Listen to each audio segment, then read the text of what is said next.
Available at all 5 locations across Island. 7 Mile Beach, Waterfront, Town Center, Walkers Road, and the newest location at Red Bay. For the Record is brought to you by Fidelity Bank. For all your banking and pension needs, call or visit a Fidelity branch today. Vamped Motors, the only authorized Ford and Toyota dealership serving the Cayman Islands. And Cayman Pharmacy Group, with locations in West Base and professional pharmacy at CTMH Doctors Hospital. The Cayman Pharmacy Group has a location for you just around the corner. And Seaboard Marine. With over 35 shipping ports, find your shipping solution by calling Seaboard Marine at 949-4977. Coming to you live from Radio Cayman Studio. For the record. For the record. For the record. Hear from your government officials, independents, and the opposition on issues that matter to you. For the record. Engage in an open dialogue between residents and lawmakers. For the record. For the record. For the record. Informative, impartial, insightful. This is your talk show. 1-800-534-8255. Your calls, your input. This is For the Record. And now, your host, ORRETT Connor.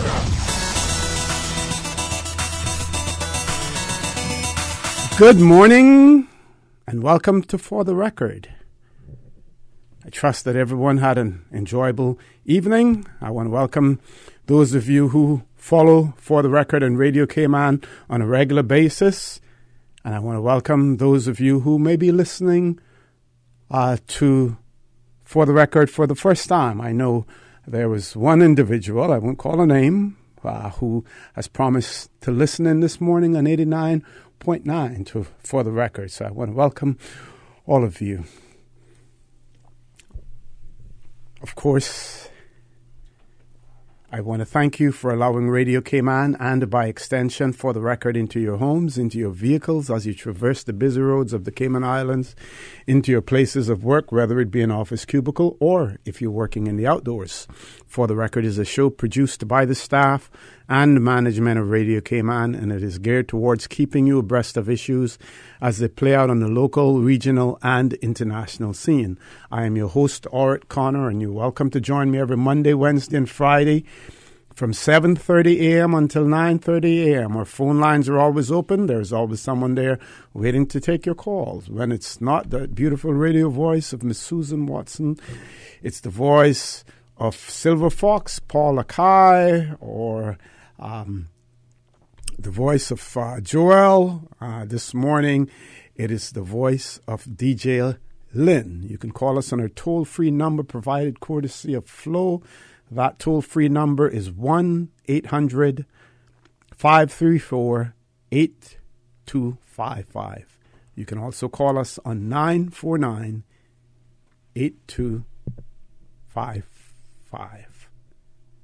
And, of course, if you don't like to talk on the telephone, you can email us at For the Record.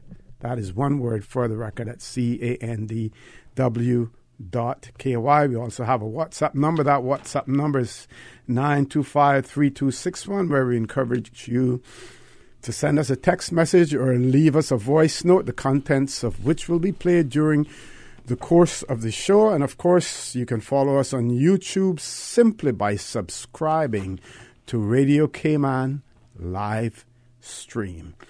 Before I introduce my guest this morning, we have been asked to wish a happy birthday to Mr. Dalmain Reed in the BRAC. In his immigration days, some people called him Dalo, some call him Mr. D. So I want to wish him a happy birthday. Today is his birthday as well. And I'd also like to extend condolences to those families who have lost loved ones during the course of the week as well.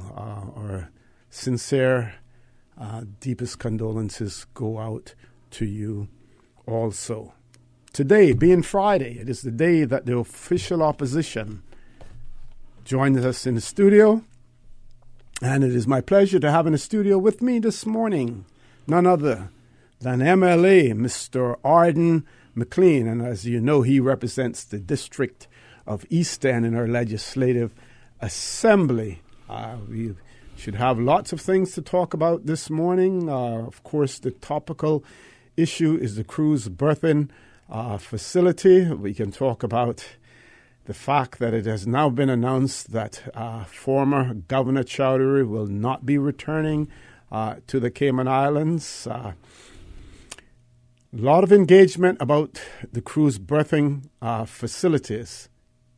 I believe that there are issues that are of equal importance in the 21st century, where the colonial power sends someone, a governor, here to the Cayman Islands to rule over us, despite whatever sort of constitution we have, to rule over us, and we pay.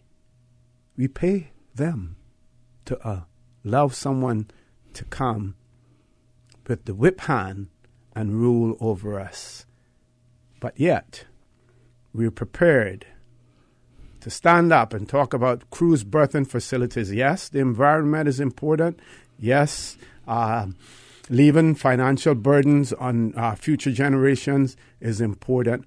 But there is nothing more important than you having your complete freedom. And you're not free.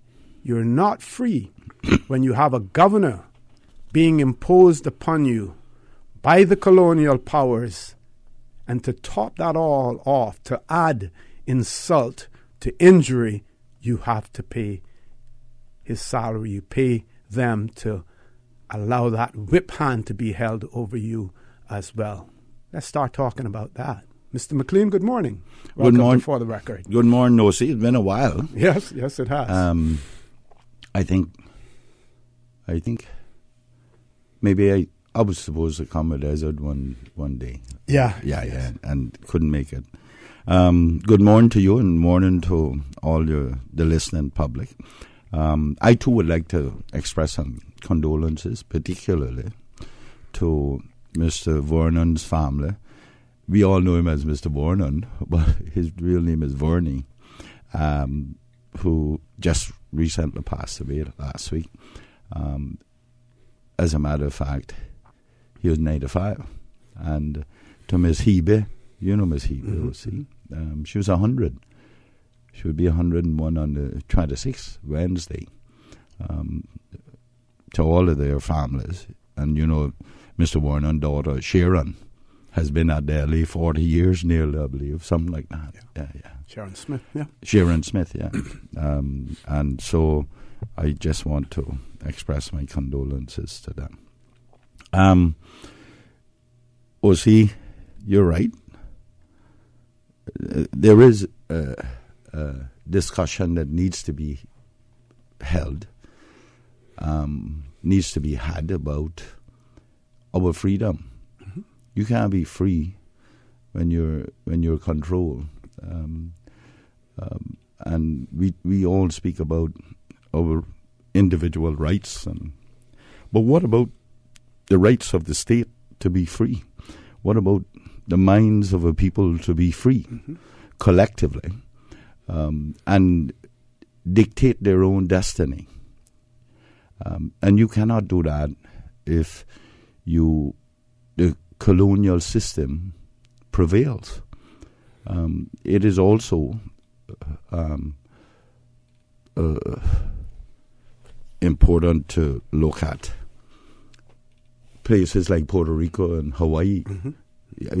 You know, we only talk of England being a colonizer, but America did too, and France did, and we know most of them are a little more advanced than the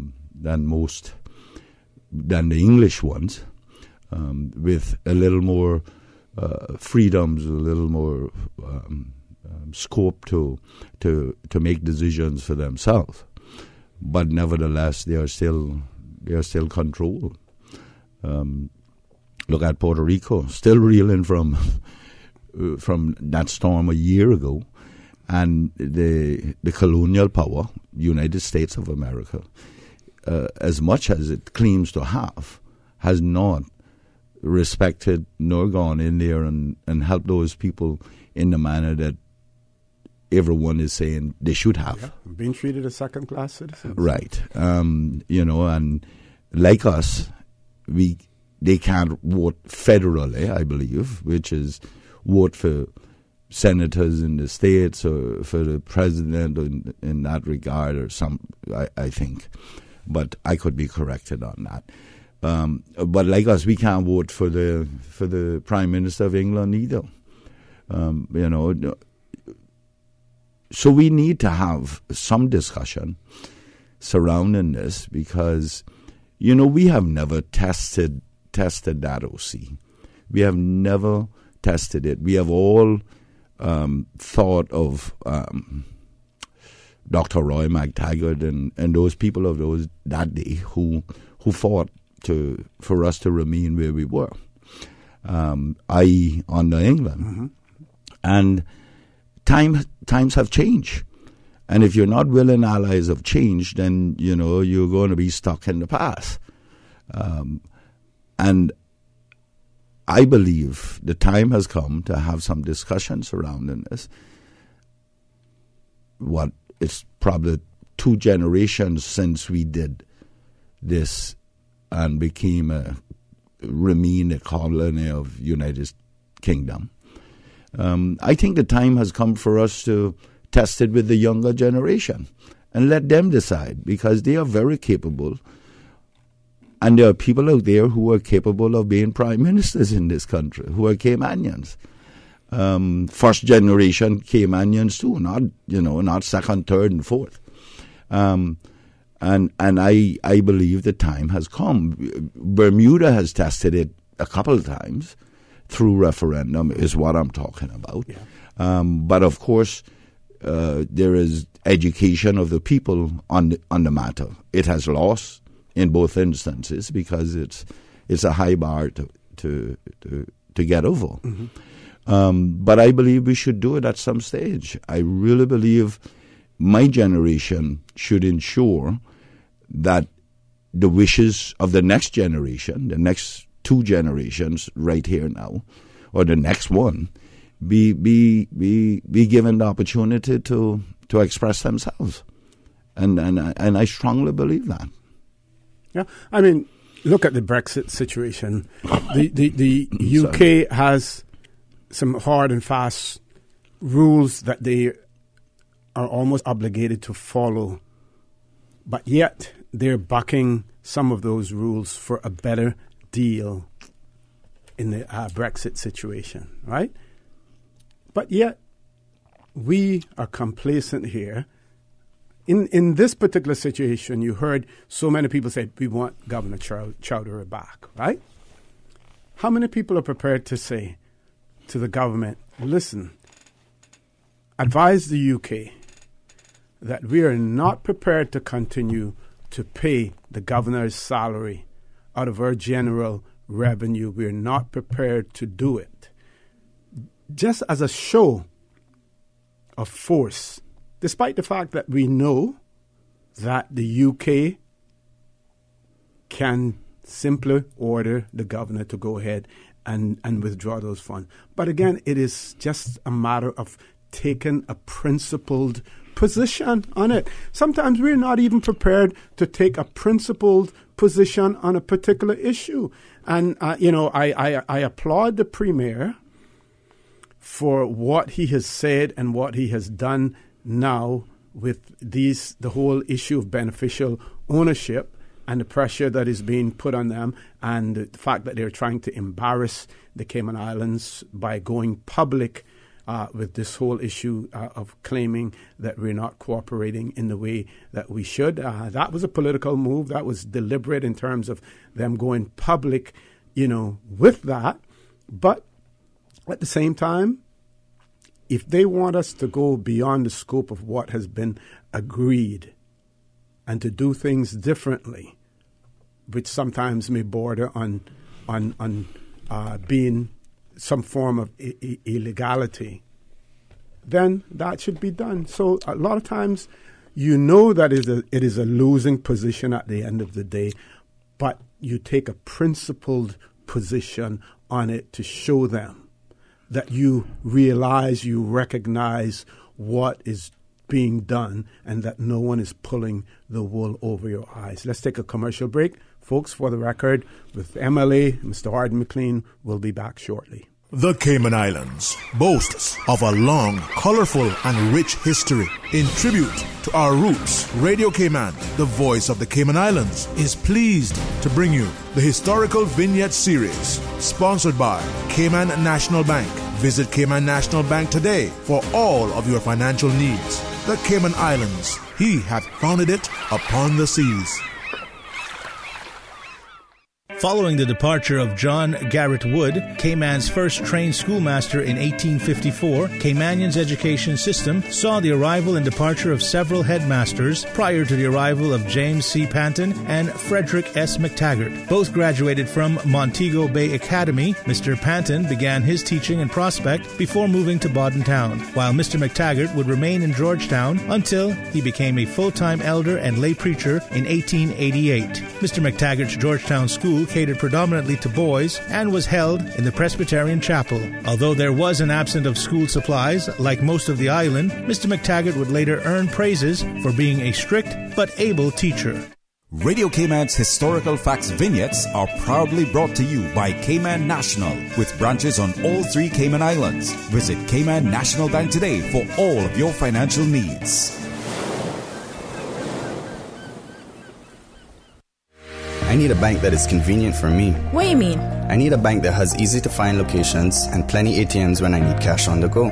Oh, well, that's easy. You need to bank with Cayman National. They have 7 customer service centers and 23 ATM locations. The newest one is at the East End Post Office, and I hear there's more to come. Well, sounds like I need to bank with Cayman National Bank, the convenient bank, because they seem to be everywhere. Yeah, that's true. Cayman National is everywhere. Surely they are Cayman's convenient bank.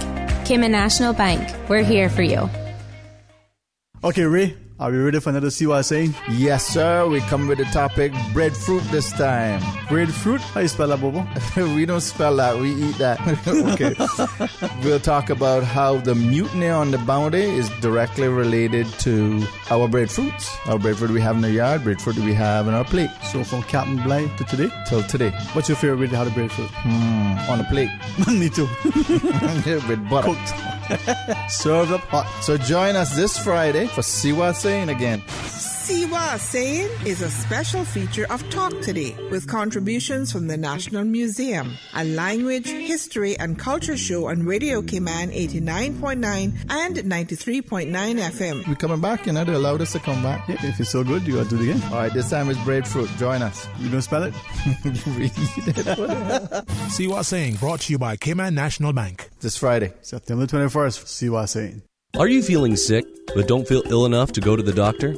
Ask your pharmacist for advice. Here at West Bay Pharmacy, our pharmacists have been trained to offer helpful, easy-to-understand advice on the treatment of everyday minor ailments for yourself and all the family. Anything from headaches, cough, and sore throat to cold sores, our pharmacists will know when medical help is needed and will not hesitate to refer you to your doctor if your symptoms demand it. Like doctors, our pharmacists have a professional code, which means all personal information you give them will be treated in the strictest confidence. Visit us today at West Bay Pharmacy, where we care about your health. At Seaboard Marine, customers often ask us questions about their shipments. Can you explain what a less than container load is for shipment and what your minimum charge is? Sure. A less than container load, or LCL, is any overseas shipment that does not require the full space of a container. At Seaboard, we have great rates for small packages. Just let us know the dimensions of your package and we'll help you out from there. Shipping shore to shore.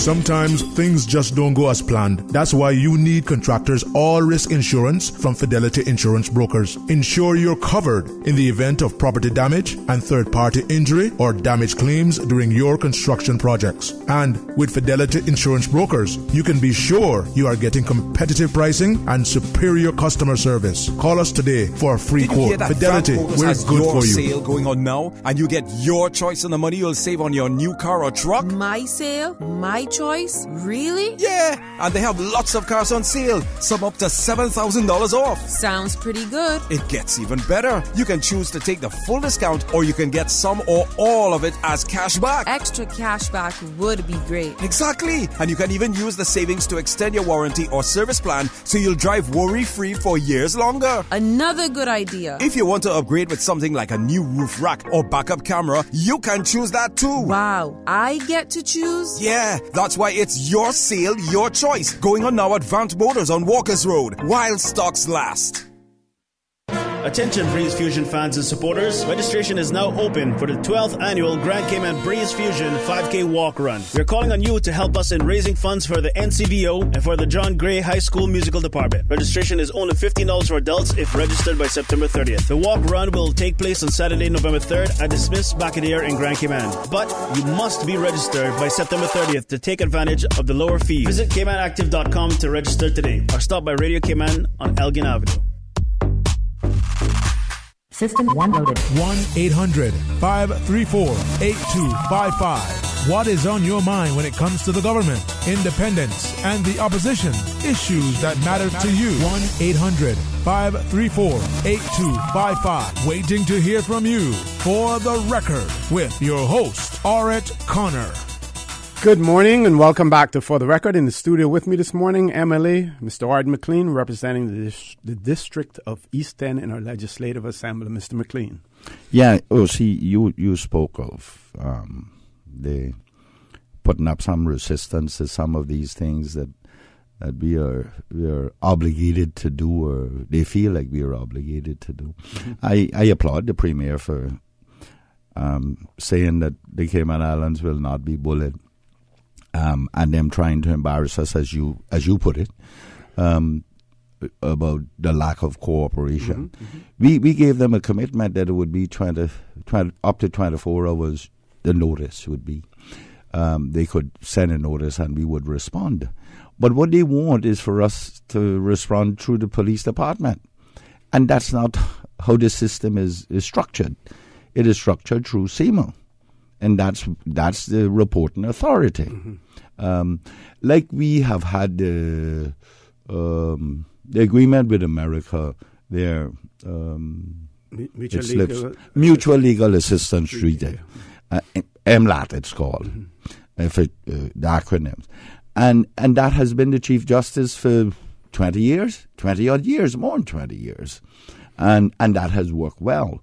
It is not through the authorities. So we need to appoint a reporting authority that has the authority to and access to this information. And I agree with him, don't allow them to bully us into it. And you see where they're now sending a new, they're sending an interim governor. Well, and they're taking Chowdhury and putting him on another diplomatic appointment. Nevertheless, there were accusations against him, and so the accusations could not have amounted, in my view, to anything serious that you would put him back among staff again. Mm-hmm, mm-hmm. If such is the case, then why didn't they send him back here? But, they don't want to be embarrassed. They don't want to be seen as acquiescent to the wishes of the colonists, And I shouldn't be calling it colonists, but overseas territories. But in their mind, it's a colony. Yeah, we're a colony. Yeah, and that's the word for it, colonization. And they would have us believe that this man, obviously, there's some concern they have about the outpouring of support for Chowdhury from the people in this country after 3 months. There's some concern they have about that. Maybe they're fearful that he will not carry out the wishes of the government of the day, of the UK, because we should understand that governors are not appointed by the Queen. The Queen don't even know these people. She has never seen them until she signed that instrument of appointment. In most instances, they never even see the Queen. Yeah. These are just civil servants or diplomats who they send here. But what concerns me a lot, OC, is the fact that they're saying they're going to send an interim person. France has been there. We all know it was a bad idea to start this referendum. Whomever did it should have been ashamed of themselves about France being governor. That's not going to happen. Let's get that straight. I won't tell you France won't be a governor, but it won't be in the Cayman Islands. I can assure you that. You think they're going to appoint a Caymanian to be governor in Cayman? No way. They may send him to BVI or something if they feel he's capable. And he can apply to join the diplomatic corps while he's working here as well. And even that would be a first, because that has never happened before, where someone from there. If I may, though, so for the benefit of our listening and viewing audience, read the very terse statement that was put out. And the statement says, following an investigation into a number of allegations, Mr. Chowdhury will not return to the Cayman Islands as governor, but will return to another diplomatic posting in London. A short-term successor will be appointed soon while the recruitment process for a permanent replacement is underway. Now, normally, you're looking at 3-4 months recruitment process. We're in September, October, November, December. You would expect a new governor to be here in January. What is wrong with the present acting governor, Mr. Frans Manderson, continuing to act as governor for another 3 months while a permanent replacement is made? Why are they putting us through all of these changes? They don't like that acting thing. What they like is the word temporary or permanent. And that's England. But I am concerned about it because thus far I've not seen any real concern about France acting in that position, other than I believe that young man there thinks that he's God, the head of the governor's office. Think that somebody died and left him in charge. But of course, FCO is working through him, the United Kingdom government. But I don't see anything wrong with leaving them there and removing France as an acting governor at this stage because of the circumstances, the mitigating circumstances, sends a different message. It may very well be perceived that France is not doing their wishes, and they need to remove him, or he's not capable of doing the job. Those are all but he has demonstrated that capability on several occasions. So why move him? That is my question too. Are they doing it simply because they can do that? Right. So it's, and again, it goes to show you the impotence of, number one, our Constitution, the impotence of our legislators, our politicians, the impotence of the people of the Cayman Islands to have any say whatsoever in this matter. Well, O.C., you will recall the amount of problems the PPM government, when we were in 2005, 2009, that we had with Stuart Jack. You will recall that quite vividly because you were in cabinet and you heard the many times we argued with him quite strenuously about his attitude and his governance style.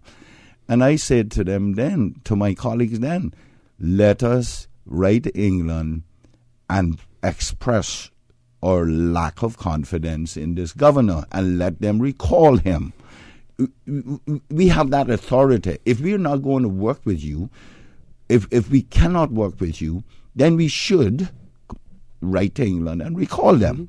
I'm a strong proponent of that.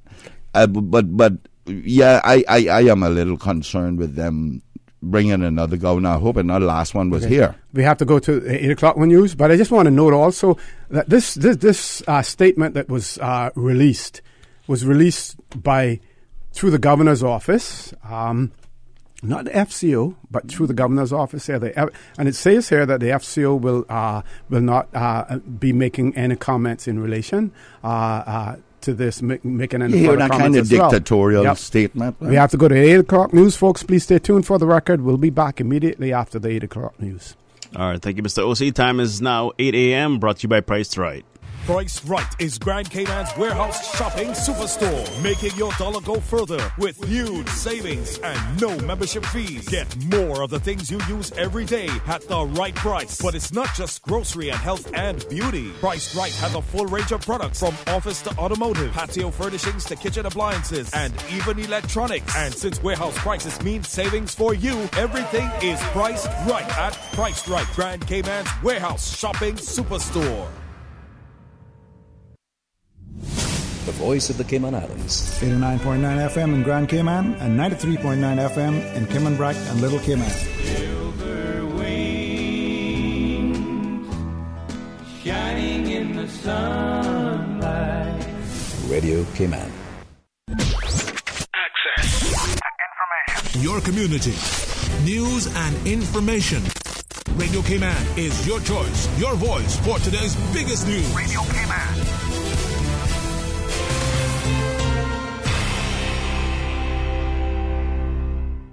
With your latest news, I'm Carsley Fuller. Police are investigating a mugging in West Bay. Shortly after 10 p.m. on Wednesday, officers responded to a report of a robbery off Mount Pleasant Road. A man reported that he'd been outside his home when he was jumped by two men, one with a handgun. They demanded that he take them inside his house, where the armed suspect hit him in the head with the gun before the pair stole cash and other items and then took off. The victim was treated at the hospital. Police did not announce if any arrests had been made.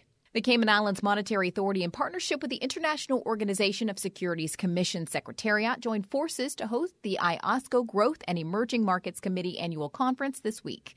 The GEMC conference provided an interactive platform for emerging market members to discuss key regulatory priorities, risks, and challenges faced, including any potential global issues. Here's one of the panelists. I think it's a real pleasure to have, the quality of panel we have here today, and really give us a chance to share some of our mixed experiences around the opportunities as well as the challenges that come from approaching sustainable financing. More than 100 high-level delegates from more than 30 IOSCO member countries were expected to attend, along with representatives from the local industry and government officials.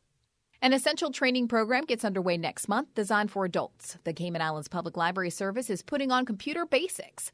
Library Services Deputy Director Paul Robinson. It's a 3-week course, and we go through all the basics of Microsoft Word, internet, how to basically use it, send emails, set up an account, and things like that. Again, this is what the libraries do. They are free information sources.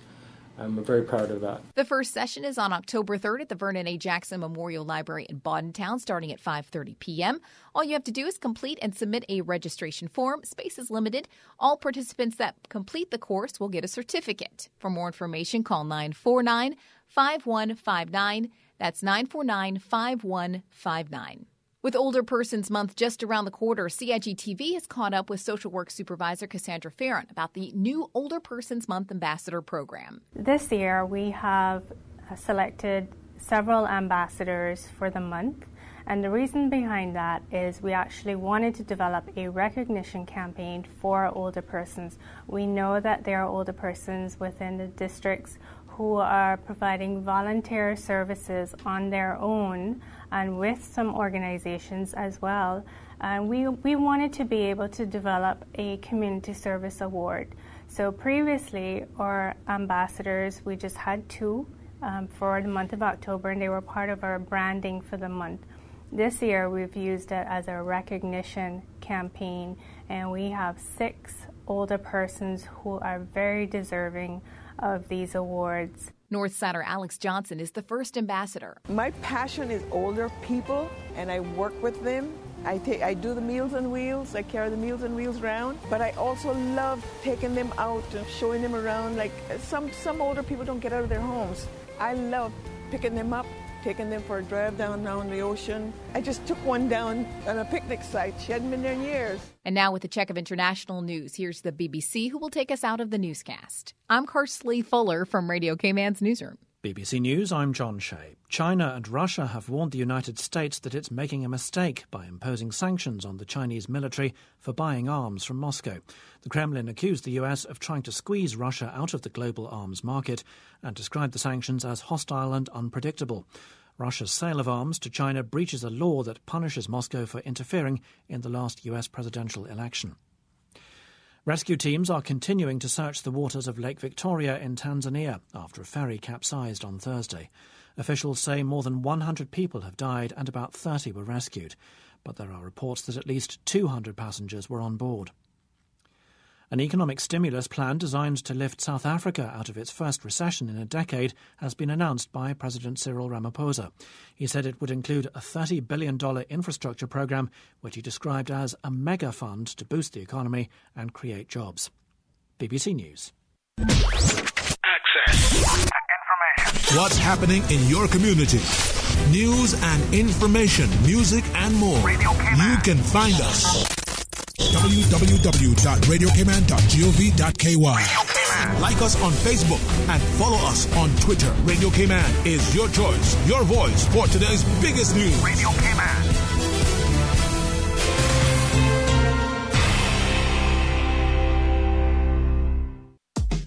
From happy beginnings to happy ever after, Brit-K protects your lifestyle with the best insurance cover at the best possible price. Health insurance with far-reaching benefits. 95% of claims settled in 5 days. Low-cost life insurance. And investments. Security in retirement. With a custodian pension plan. For happy beginnings and a happy ever after, visit Brit-K.ky or call 949-8699. Brit-K, where people come first. Remember to discard all fresh fruits and vegetables, meats, all foods in canisters, dented, leaking or rusting cans after they have come in contact with floodwater. Also discard foods that are stored in cardboard boxes, paper foil, cellophane, and cloth, as well as those in open containers and packages. For more post-hurricane food safety tips, visit DEH website at deh.gov.ky. Scotiabank invites you to visit us today at any of our 2 branches for our Digital Day celebrations from 9 a.m. to 4:30 p.m. Sign up for online and mobile banking and experience the ease and convenience of free 24-hour banking. Customers who sign up for our Scotia's online platforms and use mobile top-up will receive double bubble phone credit during this promotion. Visit your nearest Scotiabank today to go bank online and save some time. Want to hear the facts about Cayman's cruise berthing facility? The Deputy Premier and Minister of Tourism, the Honourable Moses Kirkconnell, invites you to a public meeting at the Family Life Centre on Wednesday, September 26th at 6:30 p.m. Come and hear the latest updates and have your questions answered. Refreshments will be provided.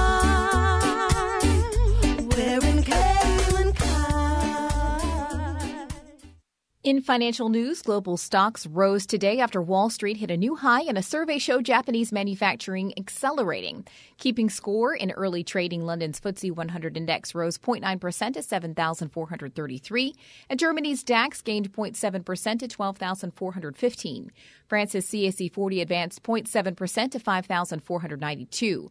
On Wall Street, the future for the Dow Jones Industrial Average rose 0.2%, and that for Standard & Poor's was up 0.1%. Looking at Asia's day, the Shanghai Composite Index rose 2.5% to 2,797, and Tokyo's Nikkei 225 advanced 0.8% to 23,869. Hong Kong's Hang Seng gained 1.7% to 27,869, and Seoul's Kospi was up 0.7% at 2,339. In energy, benchmark U.S. crude fell 12 cents to $70.43 per barrel in electronic trading on the New York Mercantile Exchange. The contract lost 55 cents on Thursday to close at $70.32. Brent crude, used to price international oils, advanced 30 cents to $78.52 per barrel in London. It tumbled 70 cents the previous session to $78.22. And in currency, the dollar gained to 112.73 yen from Thursday's 112.46 yen. The euro was unchanged at $1.1778. Earth, fire, wind, water. Harness the magic power of the four elements during the Miss Cayman Miss World pageant Saturday, September 29th at the Hartwell Theater. Be on hand to see who will wear the crown and represent the Cayman Islands at the Miss World pageant. Tickets are limited, so purchase them today at Rock Gorgeous, Back to Health, and Beyond Basics for $50 general and $75 VIP, which includes a cocktail. Doors open at 6. Show starts at 7:30. Cash bar is available. Witness the magic. The Lions Club of Grand Cayman's breakfast is back Saturday, September 22nd, starting at 7 a.m. Enjoy a Caribbean breakfast of fried fish and fritters, liver and onions, ackee and saltfish, starting at $10, and help support the Lions Club and your community. The breakfast is also the last opportunity for participants to register and collect their bags for the 7th annual Delno Hislop 15-mile walk run. Get your Caribbean breakfast this Saturday, September 22nd, starting at 7 a.m. Your weather update after 8 is brought to you by Brand Source Home Gallery, creating elegant bathrooms with European-style fixtures and fittings.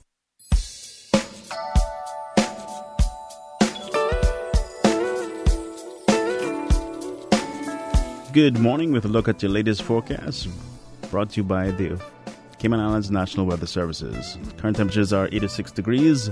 Winds are now coming out from the northeast at 30 knots. Relative humidity has dropped to 82%. Overnight low was 80 degrees. And the barometric pressure is at 29.94 inches and rising.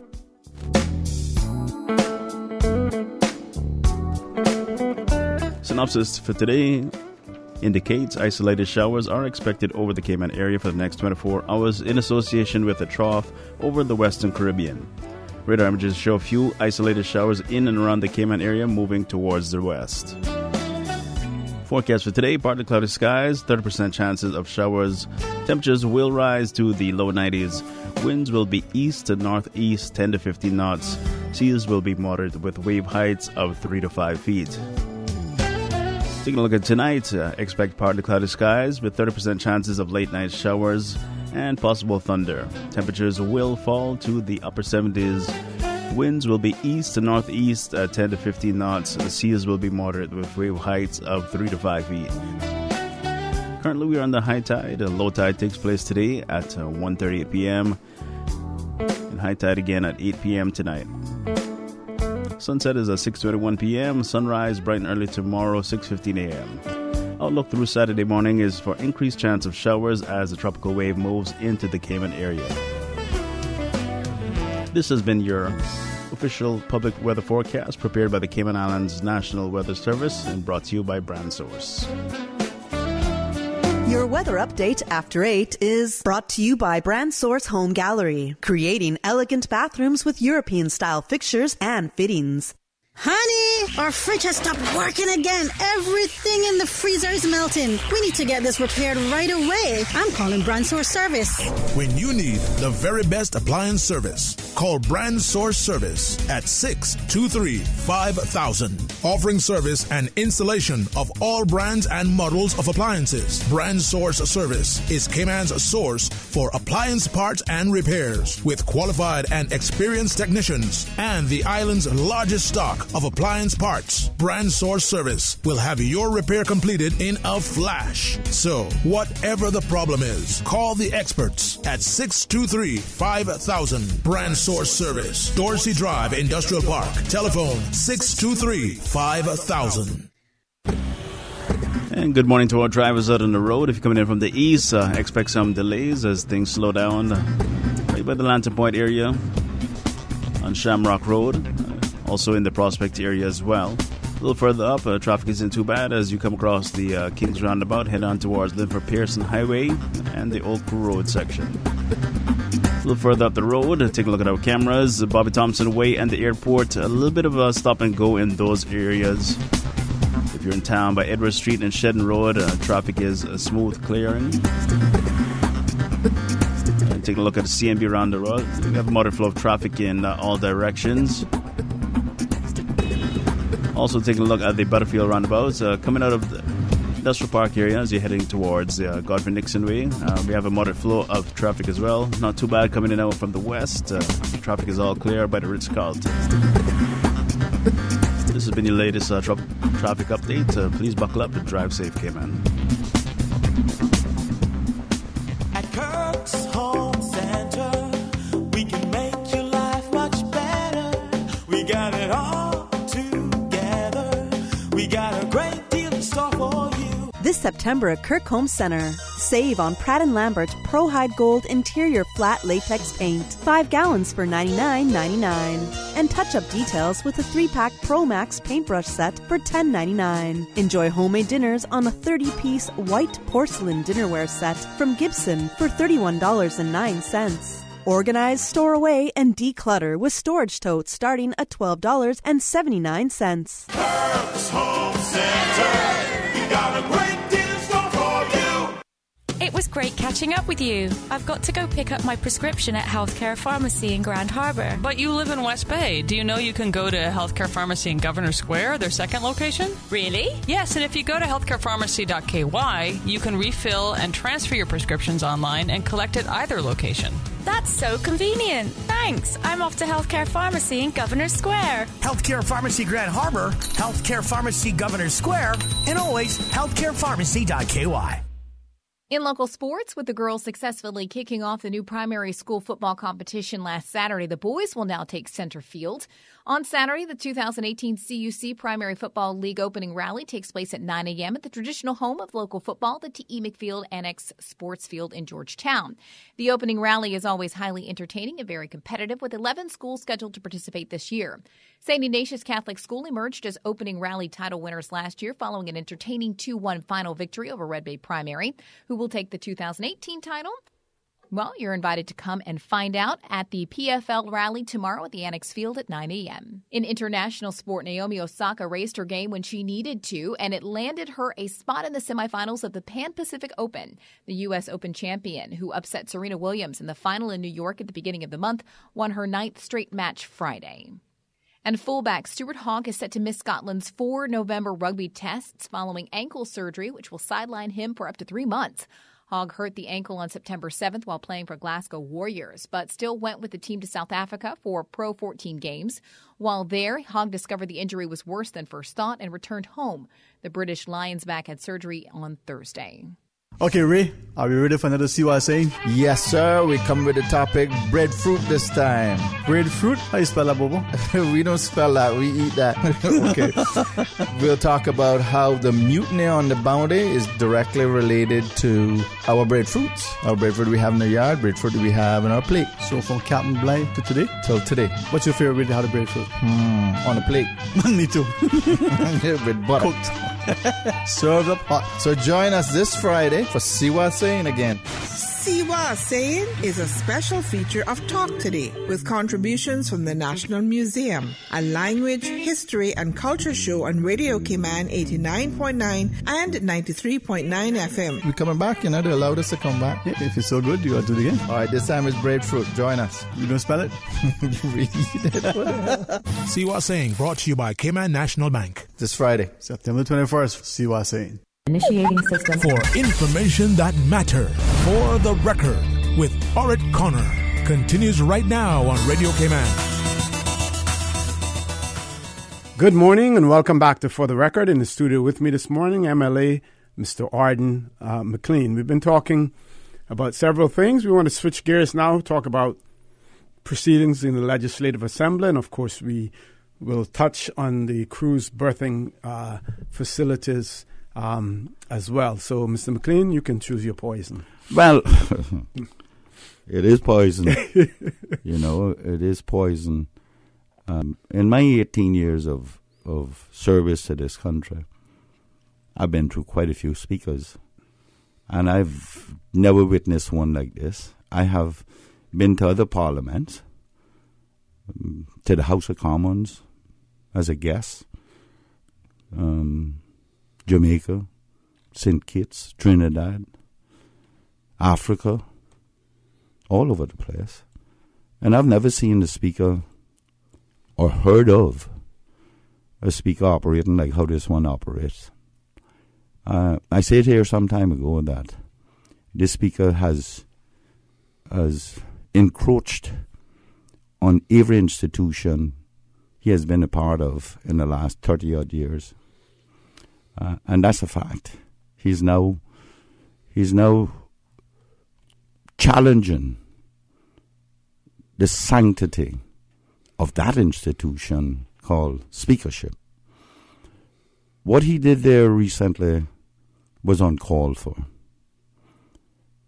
Well, see, I can't say that I have the authority on those positions because I have never been in one of those positions. But I certainly have done a lot of reading, and I've done a lot of observing of speakers. Mm-hmm. When this speaker was leader of the opposition, in the position of premier, leader of government business, he has been the most insulting person to the chair in the 18 years that I've been there. I've heard him say to Miss Mary, when she was speaker, I'll put you there and I'll take you out, because she was making a ruling that would have been against him. What he did last week, was uncalled for. We are all adults, OC, and we must not be treated like children. We all must understand how far we can go with what we say in the Legislative Assembly. Whether it's loudly or we're talking across the dial, that's what advocacy is all about. And then to think, I'll get back to what he did this last week and show that he was wrong. But the speaker even went the week before on social media to did a broadcast, a general broadcast to those on his WhatsApp, I guess, to all his supporters, addressing all his supporters, saying that we, the opposition, was circulating a petition for a referendum against the cruise berthing facility. That was a lie, absolute lie. We were not. There are people who are doing that, and we have now said, since the government refused our motion, we are now going to support them to get a people-initiated referendum. Okay? And that was said even before the debate on the motion took place, because the leader of the opposition pointed that out here on For the Record as well. Right. That if that failed because you realized you did not have the votes for that motion to carry, that then you would throw your support. Well, I don't spring my own trap. Mm-hmm. If I put a trap there, I don't spring it. Mm-hmm. So that may have been premature, but it wasn't me. Mm-hmm. But what he did the other day was, we were debating that motion, come on, right? And Alva was debating it. And Alva expressed concern about the many people who were coming to him with all manner of concerns, accusations about members of parliament and the likes, which he has a right to say that people are doing that. It's his constituents and the country and people from the country. And that the concern even went further, that there are letters circulating about a member of parliament being involved with China Harbour.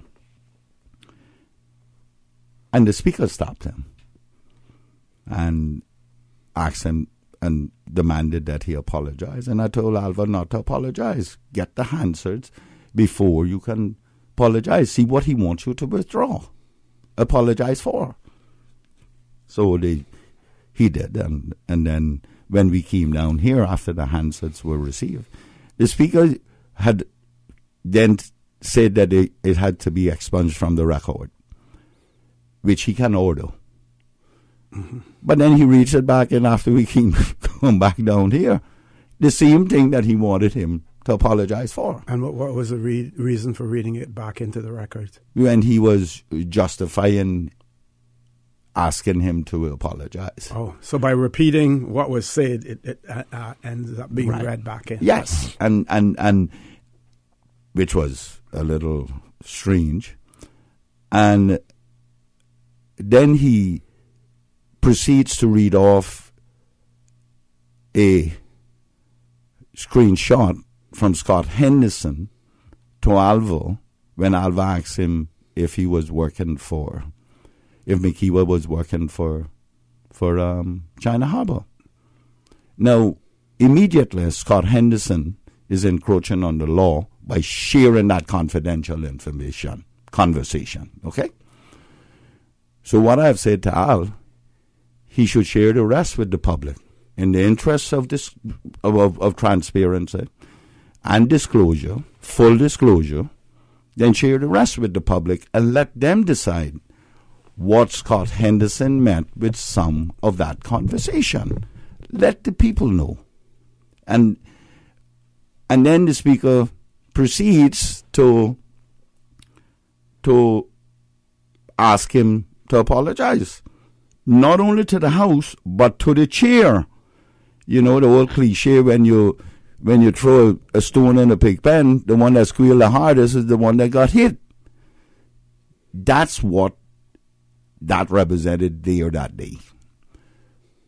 Now, you got to remember, there are letters circulating about the Speaker involvement with China Harbor. I'm not saying he's agent for them, because that has been clearly rejected, or as far as we can see. But he's involved with them by he has involvement with them by introducing them down in Belize. This was written under his own hand, you know. And he acknowledged that to whom it may concern came from him. Okay. Now, then he proceeds to when Alva said he would not apologize, he then proceeds to invite the government to move the motion. There is no need for the government to move the motion. The Speaker has the right to suspend any member of Parliament, man or woman of Parliament, who disobeys his orders, the chair orders, for one day only. But he's smart. He has outwitted Alden again, the Premier and his party again. Because you know that coalition made up of 6 different factions, right? Oh, yeah. Okay, yep, 6. It's made up of PPM. Mm-hmm. The one after UDP that was formed 2012 mm-hmm. with the Honorable Juliana. PNA, that's 2. UDP. What UDP changed though? I don't remember offhand. Well, but that's 4. Mm-hmm. They changed to United Democratic something. That's 4. Uh-huh. Independent. And then you got the Honorable Tara Rivers. What she was? Not with Winston them. Okay, yeah. That's 6, you know. Yeah, that's 6 different factions they're made up of. Okay. So the Premier got his hand filled. Mm-hmm. He really got his hand filled. I feel sorry for him in that regard. We have one caller. Let's grab the caller. Caller, good morning. Welcome to For the Record. Good morning. I didn't know if I was on or not. You're on now, sir. Morning. Yeah. Thought I heard a beep a long time ago. Morning, Emily. Good morning. Mr. Arden McLEAN. Good morning, sir. It's always good to hear you on there. Good to hear all of Emily. Nobody gets a chance to interact with the 19 of them, except maybe on the radio stations. I'm not going to get involved in the politics because politics is perennial. And I just like to ask some questions. Normally, I know you don't have much time to deal with me or give me talk, but the petitions that are going around different places to sign that, how long would it take, or is there any way of ascertaining that someone didn't sign a petition one place, another place, another place, another place? Then they get together at the end of the day or the end of a week or whatever and compare them and see. And the people have to prove that they are registered voters of Caymanians when they sign that, do they? How that is done, an audit is done on these things because the Constitution calls for 25% of the electors who, in accordance with Section 90, I think that section is. I've seen this so many times, but maybe I don't remember.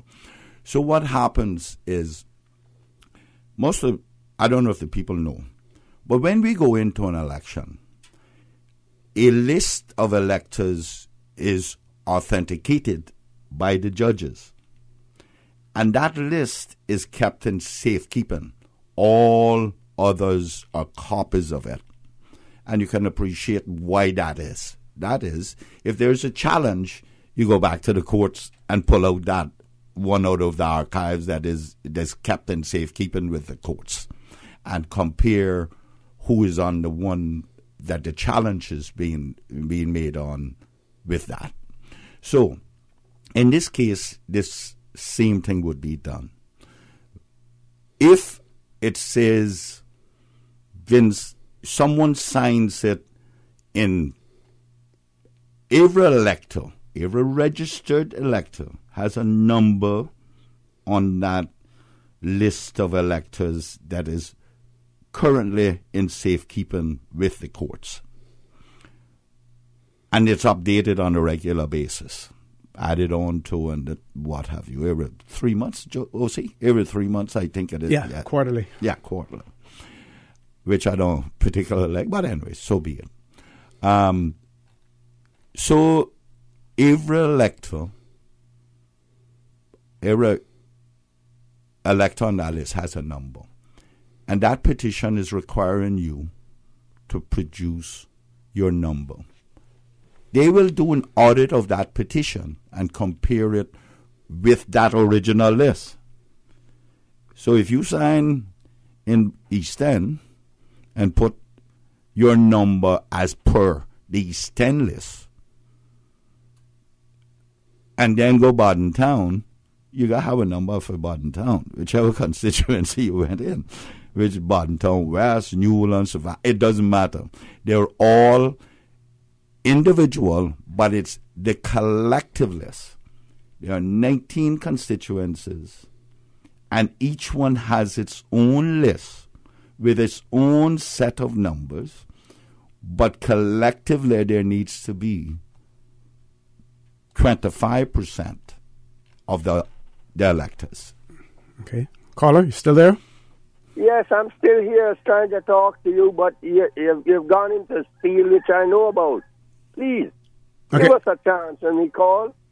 But you asked the question. No, I didn't ask you to tell me how it goes at election times. I asked the question, when will these things be verified? If it's weekly, if it's daily, that this person has not signed 3 or 4 or 5 different places. It will be verified when the final list is being compiled. So in other words, to ensure that there is no duplication. Fine. So you go to the referendum and then you decide and see how many do you have. No, this is divided because this person has signed 4 times. This person signed. This is the point I'm trying to make. The list has to be verified before. If you're saying that you have 5,000 and odd signatures on there, you have to ensure that 5,000 and odd signatures, that there is no duplication. But that will take quite a while. That's what I'm saying. Is it verified every day, every First of all, that's the responsibility of the organizers, and then that will also be the responsibility of whomever, whatever entity is accepting that list.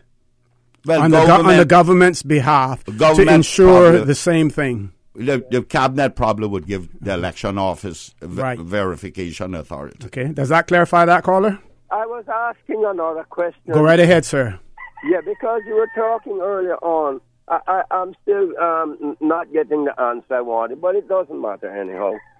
Because it's a time-consuming thing. And if everyone had a voter's registration card, and that would make things a lot better. Well, they should, and they certainly have the ability to have a voter's registration card. If they go to the elections office, if they went to the elections office to get that, there is the ability to have that, sir. The other question is this. The other two questions. We are assuming that no one, when we get up and say the beneficial ownership, we are assuming that no Caymanian wants to know who are the beneficial ownerships of businesses here that they do business with here, because I understand it includes businesses here, not just the offshore thing. That's what I was made to understand. It includes any business registered in the Cayman Islands. It is assumed that no Caymanian at all wants to know. I don't think we can make that assumption, sir. I think we're probably making it, because jumping up and saying that everyone is behind the government with this and behind those who think that it's wrong and that England is persecuting us or whatever. So we sign and we agree and we swear allegiance to Her Majesty, not her Prime Minister, not her politicians. They change and come and go. The Majesty, the royal family, and the ruling monarchy goes on forever, it seems. The other question is this. What is the difference between the deputy governor's job and the former job, chief secretary? Because to my mind, my humble half-idiot opinion, I don't see any real difference. There's no difference. That change was made when the changes to the Constitution was made in terms of terminology and designation. Nomenclature. Yeah, that's all. The deputy governor then, I think the Constitution says you gentlemen are both very well versed in it. I'm not. Mm-hmm. I think it says that the governor acting on Her Majesty's orders does not have to answer to the court here. Am I right? It might mean those exact words. Right, yeah, something similar to that, yeah. Yes, okay. Does it say that the deputy governor also has that same privilege or that same right? Well, that would translate to when the deputy governor is acting as governor. So it means, it stipulates in it that whenever the deputy governor is acting as governor... Right. No, it doesn't stipulate in there. That is a given. If you're acting in a position, you have the same authority and power as the person who is there permanently. Right. Yeah, but there will be a governor here, an interim governor, for a period of time. Right. Yes, I see. Yeah. So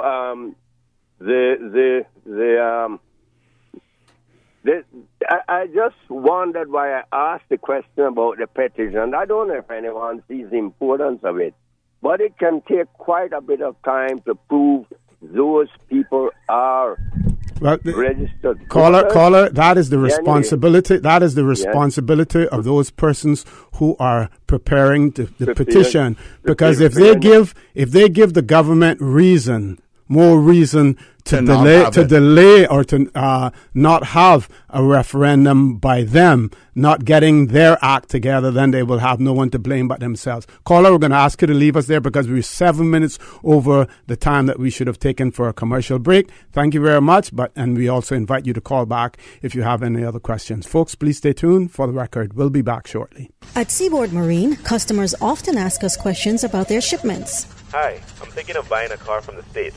Which port do you ship out of? Hi, we ship out of Miami, Houston, and Brooklyn. Just let us know your port of choice and we can provide you with a quotation and answer any questions you may have on insuring and protecting your vehicle during its journey. Shipping shore to shore, Seaboard.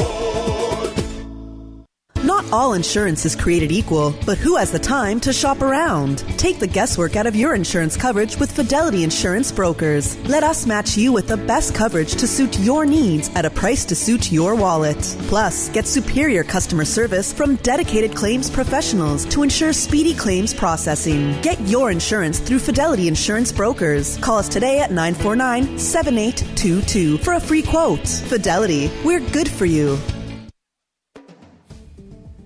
Water Authority Cayman wishes to advise its valuable customers that planned water infrastructure works will occur on the portion of Seymour Road nearest to the intersection with North Sound Road from approximately 6 a.m. to 12 p.m. on Sunday the 23rd of September 2018.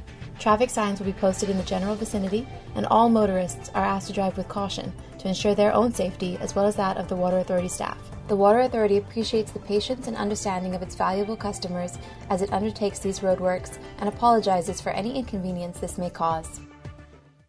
Did you hear that Vant Motors has your sale going on now? And you get your choice on the money you'll save on your new car or truck? My sale? My choice? Really? Yeah! And they have lots of cars on sale. Some up to $7,000 off. Sounds pretty good. It gets even better. You can choose to take the full discount, or you can get some or all of it as cash back. Extra cash back would be great. Exactly! And you can even use the savings to extend your warranty or service plan so you'll drive worry-free for years longer. Another good idea. If you want to upgrade with something like a new roof rack or backup camera, you can choose that too. Wow, I get to choose? Yeah, that's why it's your sale, your choice. Going on now at Vant Motors on Walkers Road, while stocks last.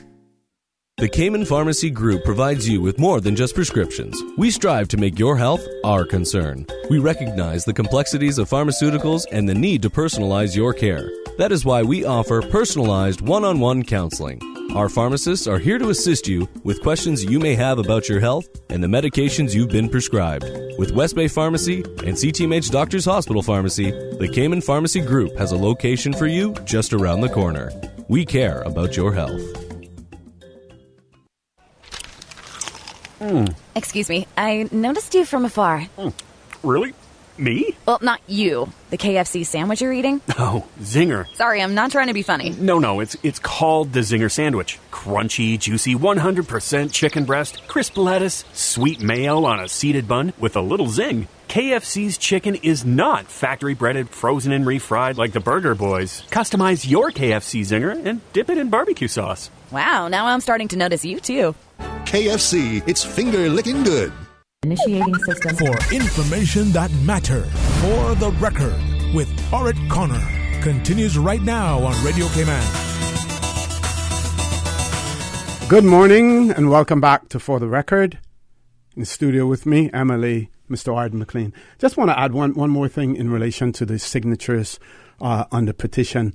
I would hope that those persons who are collecting signatures would have a master list of the register of electors there, so that when someone comes to sign up, you can assist them. You can check the register at that point in time to make a determination whether or not their names their name is included on the register of electors. And if their name is not on there, then you tell them that.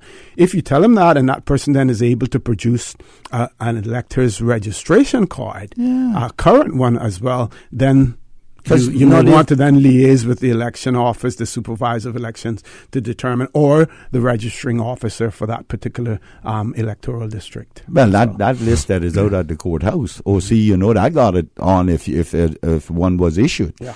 And people, they're going to. That's why I suspect they have the books only with 200 signatures, so they can verify it as it goes along, And if they don't verify it, that they go over 5,000, I promise you, the government is going to ensure that it's an authentic 25%. Yes. It just, I don't know. I mean, I would hope that the organizers have a list, the master list, or if they're in. Yeah, they should have all master lists, because the fact that I'm East End, I may go sign it in Georgetown, or I'm Savannah, I may go sign it in West Bay or Cayman Bryan. So, yeah, I would suspect that in a point where they're collecting signatures, they have that to assist people with it. And those who do not have an elector's card, then you ask their name, and just like how you do at elections. So, see, you did that many times, where they come in and you state your name and you may state your address or something like that, or occupation, and you look down and you see the person, and assist the people with putting their names down there and their signature, getting them to sign it. But, going back on to this thing about this speaker, I've really never witnessed anything like this. You see, OC, the speaker's responsibility, the speakers that I've seen, their responsibility is sit there and only intervene when the debate is getting out of hand or one of the other members gets up on a point of order and the likes. This speaker gets involved in the debate, and he's no longer involved in politics. People remove themselves from the political fray. But if he wants to get back in that, what he needs to do is come down on the floor and debate us, because parliaments all over the world, in any democracy, is about debate and counter-debate. And he has removed himself from it. OC, tomorrow I could get up in Parliament. For an example, I could say the member from so-and-so is dishonest. It's not the Speaker's job to stop me. It's the other member's job to stop me on a point of order and say, Mr. Speaker, the member from East End is impugn my character. And then the Speaker rules on it and makes a decision. But he's getting involved in it before anyone can get up. You can't do that as a speaker. I mean, some of very good speakers in the Caribbean, I've watched them operate from their chair. You remember Perth in Jamaica? You think he's getting involved in it? It's a debate and counter-debate, political debate and counter-debate. But this speaker, when he was there, he was cross-talking and disrupting the House when he was on the floor. But all of a sudden now, no one is allowed to do that. And if it becomes too disruptive for the chair to hear then, or disrupting another member speaking, then, he needs to step in. Those are the type of things the speaker is responsible for doing. Okay. But you don't get involved in the debate. It's counterproductive. Not only that, it shows a lack of respect for the members. You're treating people like children, man. I'm not a child. Okay, we have a caller. I believe this may have been a caller who rejoined us. Caller, good morning. Welcome to For the Record. Good morning again, gentlemen. Good morning again, sir. Again. So, with this petition thing, because maybe people think it's not important, it's nice to get emotional and have a division, which it is. It'll be divided again. Those for, those against, and they'll form their own opinion politically, and then again we get the division amongst our people. It'll be 19 districts that are going to have to vote on this referendum. They can't go and say, well, since it's a referendum about an issue, it's not electing someone, that you could vote. You live in West Bay. What used to be West Bay, it's now 4 districts. You can vote in any one of them, or you can't, because they still haven't. Anyway, is it going to be that way? That for the purpose of voting, it's by constituency. The island has now been divided into constituencies. So the referendum will then be an issue for each district to decide. No, each constituency. Each constituency. No. To decide on. Therefore, it becomes a district issue where there'll be I presume both sides of the equation will go and have talks with the people to let them know what this referendum is all about, because I think a lot of people are still sort of confused when we hear people saying, well, I'm neutral, but I'm not going to give you any good points about the other side, and I'm neutral, I'm not going to give you any good points about this pro or this against. So we need for the people to understand why we're holding this referendum. In the same way, we need for people to understand why we say that the beneficial ownership should never be known to the people. But we want your involvement now in knowing everything about this before we agree to it, so there has to be a referendum. But the beneficial ownership thing doesn't rank that high, except for what every 19 members seems to think, that it ranks very, very high up there, or that the people don't need to know this. They don't need to know who they're doing business with, who is benefiting from the businesses that they're spending their money with, or that the people have sent their money down here for people to put it into various different functions or whatever it is. They do, because nobody really, the ordinary person hasn't got a clue what the financial world is about. This is my opinion. Yeah, caller, I don't think that you want to muddy the water in relation to the government's position as far as the register of beneficial ownership is concerned. What the government has said is, number one, that we're not going to be the guinea pigs until there is an international, a universal standard that has been set, that everyone subscribes to, that we're not going to go ahead and do any more than what any other jurisdiction is doing. In the financial business, the offshore and things like that, not countries who are not involved in it. It's that when you say universal, that people understand when we use these terms and this terminology, that they understand what we're pinpointing at, what we're going at, why we're doing this, why we're saying these things. But just a minute, caller. Listen, for the last 50 years, we developed laws in this country to give us an edge and to give us the opportunity to provide financial services, not only in the country, but for the rest of the world. So the laws were painstakingly developed, and we constantly updating those laws. So the government, if the people of this country wanted to stop those laws, they could have stopped them. They come out and whatever the case may be, however they stop them. We agreed with it. Now, we also made laws, if you're operating within this country, these are the conditions under which you're going to operate within this country. Whether you're a locally registered company or you're from overseas and registered here, it doesn't matter. If you're carrying on business here, you have to have a trading business license. All those things are in place. What we are saying, if you are doing business, I'm sure you have done business with many companies nowadays. If you want to know who the beneficial owners are, there are provisions in the law to do that. There is no need for the public to know.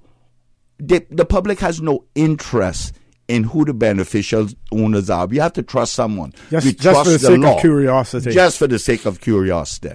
Now, if I'm doing business with a company, I expect that the government, that company has met all the criteria of this country and the law and what have you, and they're representing themselves as company McLean and Sons. Now, as far as I know, that's a legitimate company. Now, when something happens between myself and that company, that's when the interest must speak, and I will then find out who the beneficial owners are. What England wants us to do is to expose all these things on a public register. we have said to them, and the Premier, and we've all supported that view, if you are of the view, or if you have evidence to prove that there is something untoward about that company, like we would do here locally, then you have every right, and we will provide that information. But we are not.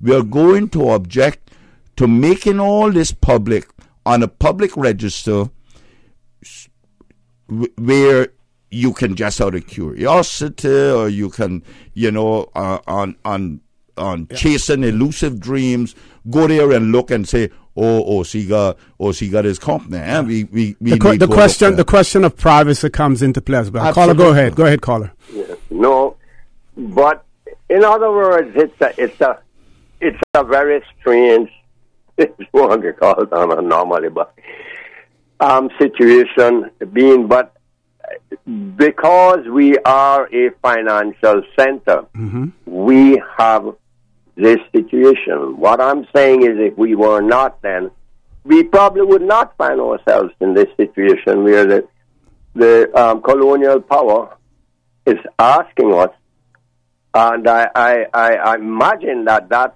amendment that was requested by the British Parliament, Her Majesty's government in the United Kingdom, it used to be called, I imagine it would have been signed by Her Majesty if they're saying that they intend to impose it at a certain time. Am I correct in saying that has been signed by Her Majesty? That order in council has not come into effect yet. No, but it will. At some point, if it is to come into effect, then it will be sanctioned by Her Majesty. Yes.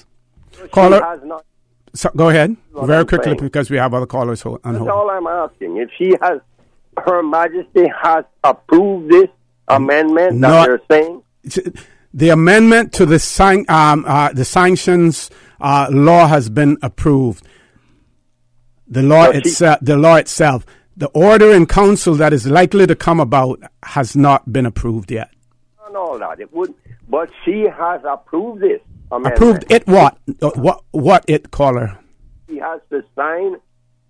She has to put her signature to any change in laws they have made by. Yeah, she has to assent to any change in law. But remember, the change in law has that insertion in it in relation to the fact that if the UK, if the Cayman Islands... It has a demand date. Yeah, a demand date. So that has been signed.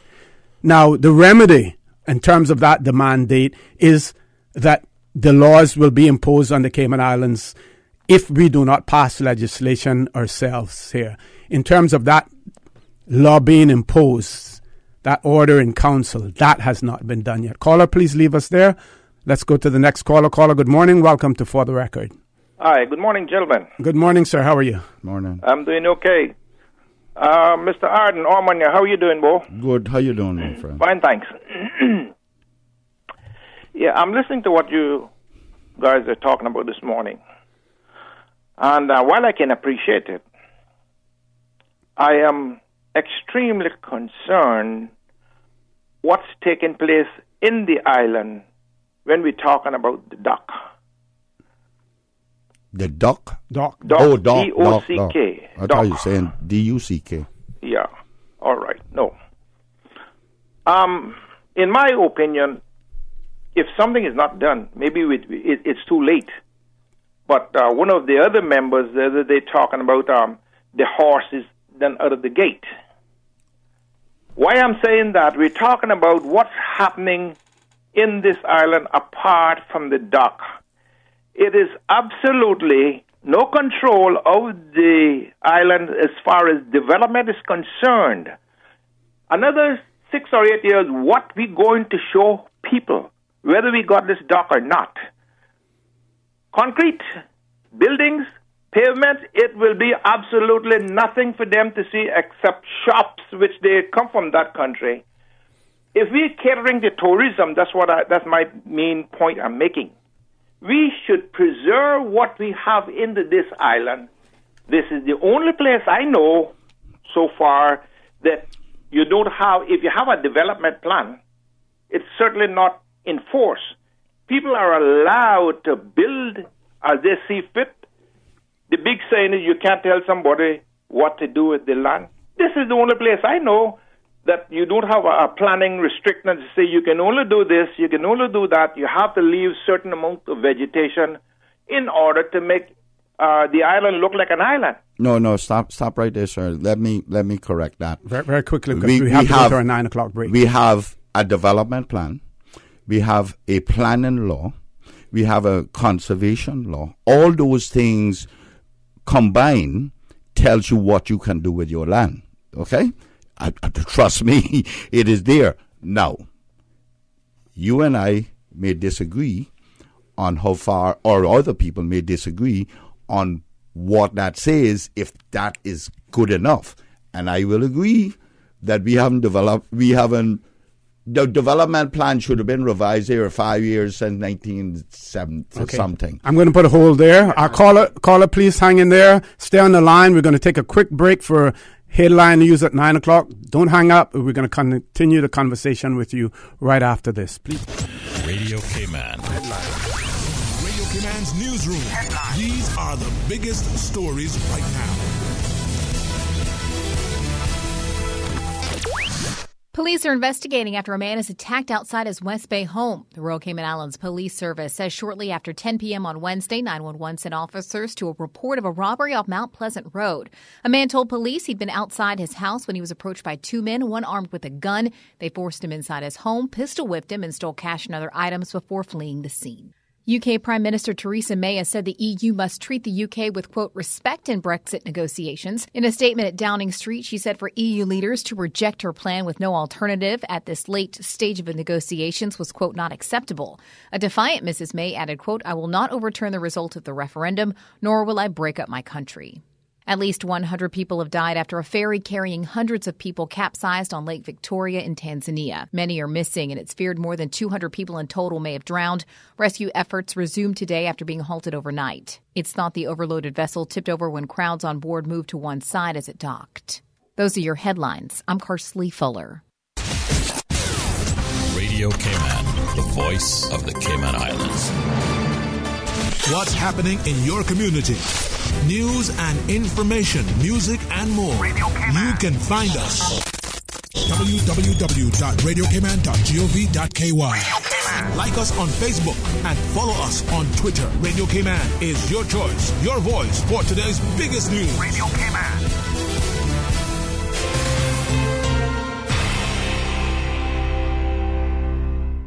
Initiating system. For information that matter. For the record. With ORRETT Connor. Continues right now on Radio Cayman. Good morning and welcome back to For the Record. I have with me in the studio MLA Mr. ARDEN McLEAN. I'm trusting that caller hung on there. Caller, we're coming right back to you. Good morning. Thanks for holding on. Oh, thank you so much. Yeah, I know my time is limited as well. But, back to the situation we have here. Mr. ARDEN McLEAN. Yes, sir. Yes, I can appreciate over the years what you have done for this country and what you're still doing. But I'm saying this with no disrespect and all good faith. I am not supporting a dock. I don't see that it's viable or it's feasible or it's necessary at this time. But what I'm saying, if we're going to, and I'm into this business of tourism for the last 25, 30 years, I know what I'm talking about. I'm not guessing. Like I said, you have the younger people coming off the ship want to hit the beach and maybe the bars and so on. But middle-aged to elderly people, what they appreciate about this island more than anything else, the unique development of this island that we have, the vegetation especially, the Germans, the Europeans are telling us, we're not coming here to see all of this development. We're coming here to see the uniqueness of this island. And what we are doing is just literally developing every square inch of property so we can put the dock or we don't put the dock.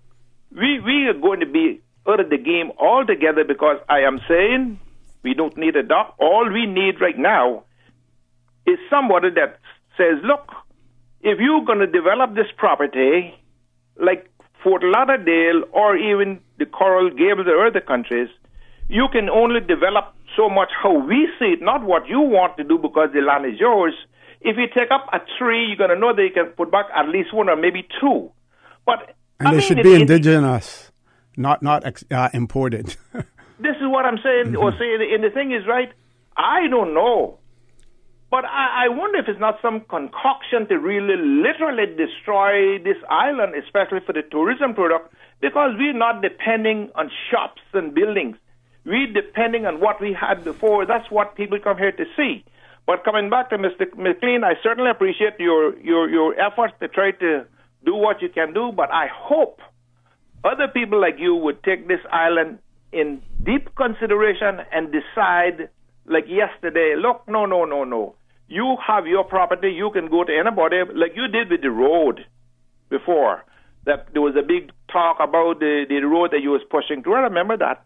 There was a lot of talk in opposition, but you got through with it. Congratulations to you. You did a good job. I got to go like you guys, but I certainly appreciate you listening to me, and I hope that you will take it into in consideration what I'm saying, because we don't have nothing here. I will take I'm going to take reservations for about 8 years more for people to come and see the last tree. It is in the Cayman Islands. All right? Thank you very much, caller, for that. We have two more callers. First, next caller, good morning. Welcome to For the Record. Good morning, OC. Good morning, Mr. Arden. Morning. I can't say much more on that. When he did all I want to say on that. But the thing I want to talk about this morning is iguanas. I actually laughed when I saw the other day that they have $1.9, I think it is, $1 million, maybe more than that, I don't know, to eliminate iguanas in the Cayman Islands. Now, I don't know which genius came up with that idea, but I can tell you this. I know, I'll give an example, and then he's talking about paying $5 a head.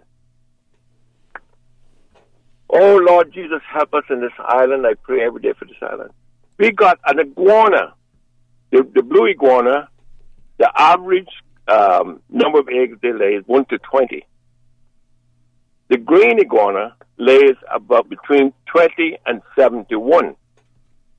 Okay, that's based on research that I did. Now imagine, they said some time ago we had something like almost 1 million iguanas running around this island. Now, you could never, in 1 million years, get rid of them iguanas by going out there with a BB gun or something, trying to shoot these grown ones in trees and wherever you see them. The little ones that are born, if you got, say, let's say the minimum number of eggs, 20 eggs. So if you get 20 of them coming out at one time, and they're only about 5-6 inches long, you can't shoot them. The thing to get rid of iguanas, gentlemen, is this. You go and you find where they nest. And they only generally nest once a year. And if you can find that season and you have people going out there, and don't be paying people $5 a head for them.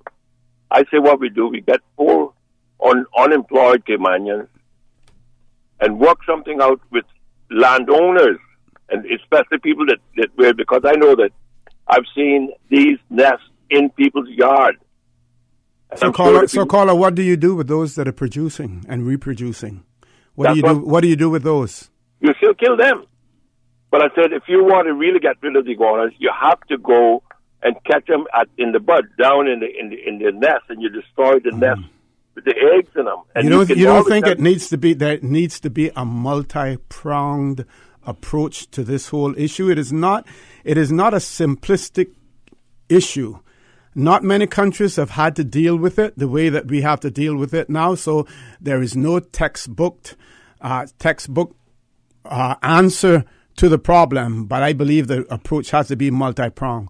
You have to go at those who are reproducing, and at the same time, you have to get those before they're hatched as well. This situation is not unique to the Cayman Islands. We have had this before. We had issues like this all over the world. In Florida, it was alligators all over the place. This thing must be a sustained approach to try and eradicate this invasive species. We did it here before. When don't compare the gouda to the iguanas. No. I am saying to you that we had it before, but it wasn't as big a problem. Yeah. And we did what we had to do and control that. Because there's nothing that reproduces like the iguana. Absolutely. But we had it before, and government budgeted for it. And we, remember, right here where I'm sitting now, would be in the back door of the government administration building that burnt down. So I'm old enough to remember all that still. And I used to take rabbit heads there. So that was a very small scale. Now, he said that we had 1.9. Well, it's more than that. We had 400,000 in this year budget, and they just approved 1.9 million, so that's 2.3 by the end of December. And if we do not do this on a sustained basis, we are going to have those same female iguanas breeding. It don't make sense kill the young one. What needs to happen is we wipe out the adults, and those that are hatching, we catch them the next year and wipe them out too. And we're not going to be able to do it on the cheap. Caller, you still there? Yeah, but gentlemen, let me just say this. The thing is that if you get the nest before you can destroy the nest with the eggs in it before they're even born. Because once they hatch, them little 6-inch things come running all over the place. You can't find them. Yeah, I agree with you, but the problem is that you can't be invasive into people's yard, digging up their yard, trying to find nests and that kind of stuff. They're hatched. Go ahead, Carl. That is dictating, what should be done. And then they have a call-in, a place we can call in and say, I found some iguanas in my yard. Could you send the guys over to come get them? Well, that is available now, agriculture or DOE, whichever one. I don't know, but I'm just saying that to shoot them isn't going to get rid of them. I can guarantee that. You have to use an overall approach to this, that you'll get rid of the young ones and the old ones at the same time. Well, I know Thank you very much, caller, for that. If you want population control, you keep killing the adults, and you soon won't see no more children born. Precisely. I can tell you that. Next caller, good morning. Welcome to For the Record. Good morning. Morning. Mr. O.C., how you doing? I'm good. And yourself? Good. Mr. Arden, how are you? I'm fine. Morning. Morning. Mr. Norman, when he called, he's touching on a lot of good things about this island. And speaking of iguanas, I heard they had like $70,000 put aside for these iguanas. You know what I can't understand? We can take that kind of money to try to kill our iguanas, and then we got so many people in our island here hurting. And when you drive down on Dart Highway, which is Essex Highway, which is soon being name change, all you can see is the metal on their trees down there. It's a metal city. So you see, all the neighbor yards is full of all this metal. When we could probably control these many years ago, we didn't have no interest in controlling it to a certain extent. But this is Cayman. We always wait until something's out of control, and then we go and try to fix it. And then we got a problem trying to fix it. I just want to say this morning, Mr. Arden, Mr. O.C., we got government members in the House that have been bragging about 30 years and 20 years and 25 years and whatever other years. And no, this government that we still have half of the old government in and some new members, here we are fighting for certain things to be done or to bring forward and make it happen when all of this could have been done with their 20 and 30 and 25 years in the House. What I can't understand is that how can we have members going in every 4 years and adding up years, and we are still having practically the same problems? For example, the port. I don't know if it's the season, the passion, the heat, and when I say heat, I mean heat of, you know what? We need more revenue. We got to work on this port now. We got to come out here and we got to talk about this port.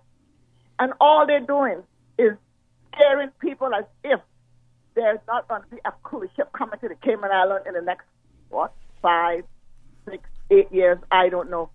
I can't put no year on it. I'm just throwing that out there. But we need to stop intimidating our people of these islands.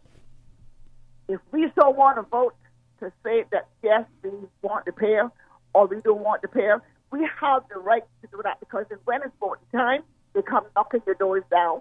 But when it's time for us to come out and speak, it's the problem. There wants to be a hush-hush. Well, we're not hush-hushing this time. We're going to speak out.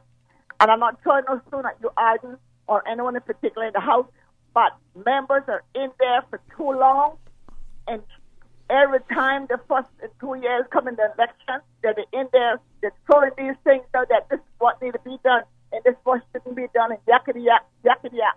And then when they get to the last 2 years, then they start talking about what they're going to do when they get back into the House.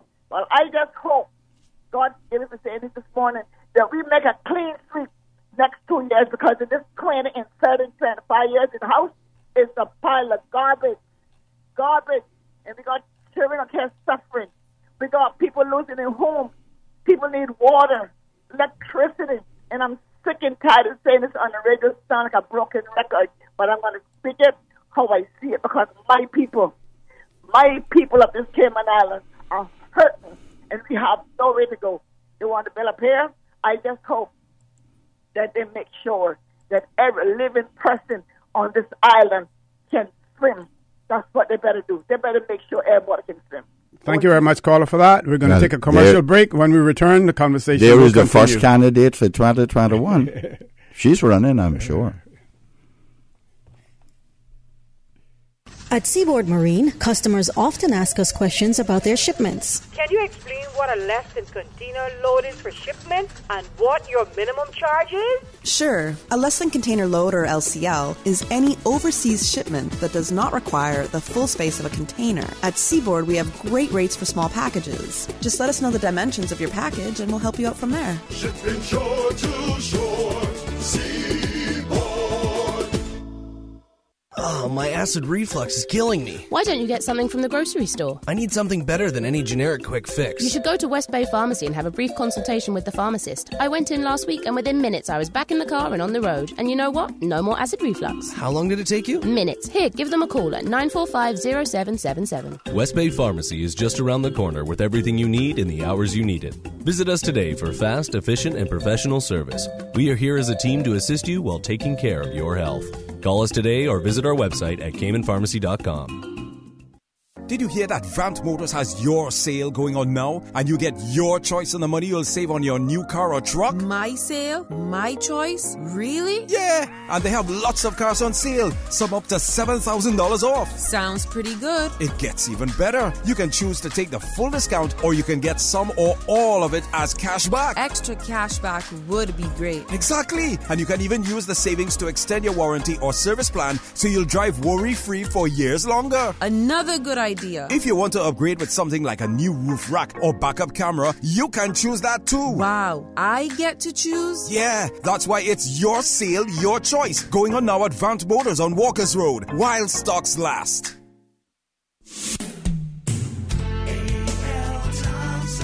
Save the dates, Cayman, for HomeFest 2018, Cayman's Home Expo. Join A.L. Thompson's and more than 60 exciting vendors Friday and Saturday, September 28th and 29th. Why does HomeFest get bigger each year? Because you ask for it. You want new products, more demos, and more interaction, so we bring them to you. If you want cutting edge and once-a-year savings, join us for Cayman's Home Expo. It's HomeFest at A.L. Thompson's. Scotiabank invites you to visit us today at any of our 2 branches for Digital Days celebrations from 9 a.m. to 4:30 p.m. Sign up for our online and mobile banking and experience the ease and convenience of free 24-hour banking. Customers who sign up for the Scotiabank's online will use top-up and will be able to receive double bubble phone credit during this promotion. Visit our nearest Scotiabank today and bank online and save time. Initiating system. For information that matters, For the Record with ORRETT Connor continues right now on Radio Cayman. Good morning and welcome back to For the Record. We're on the last leg of our show this morning with MLA Mr. ARDEN McLEAN. And before I throw the mic back over to him, I just want to point out that one thing the iguanas don't do is they don't discriminate when it comes to which yard that they go in. They're like mosquitoes, boy. Yep. They hate everybody. And either fortunately or unfortunately, there are the bigger companies in the Cayman Islands that can pay $10 a head for a bounty on the iguana. $10 a head. So well, it has you been. may see the aluminum wrapping or whatever it is around the trees there, but they're paying $10 a head for them.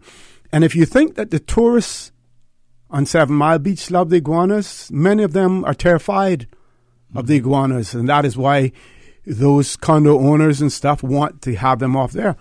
And if you think that the backyard farmer and the other farmers aren't suffering from the ravages of the iguanas, then check that out as well. You have your little pumpkin vine out there, and they eat the leaves off of it before it has the time to sprout. Nowadays, what you have to do is you have to take the pumpkin seeds, you have to put them in a little pot and let them grow, and hopefully you can plant them out there and watch them that they don't eat the leaves off them. So, the iguanas, they're nothing nice.